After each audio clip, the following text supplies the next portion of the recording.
माजी गृहमंत्री अनिल देशमुखांच्या कारवर अज्ञातांकडून दगडफेक हल्ल्यात अनिल देशमुख जखमी। नागपूरच्या काटोल जलालखेडा रोडवरील घटना, चौघांविरोधात गुन्हा दाखल।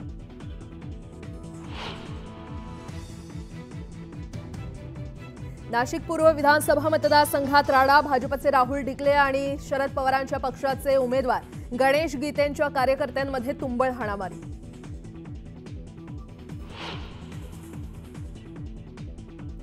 नागपूर आणि नाशिकमधील हल्ल्याची उच्चस्तरीय चौकशी करून दोषींवर कारवाई करा, मुख्यमंत्री शिंदेंचे आदेश।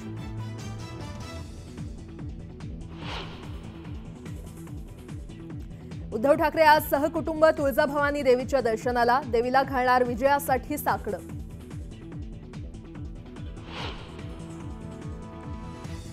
मुंबईत 3 लाख नवीन मतदार, मतदानाचा टक्का वाढणार का याबाबत उत्सुकता।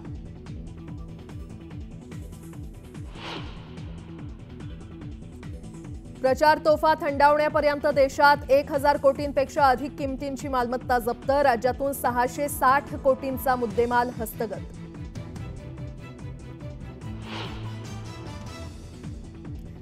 राज्यात 4 दिवस ड्राय डे, विधानसभा निवडणुकीमुळे दारू विक्री बंद।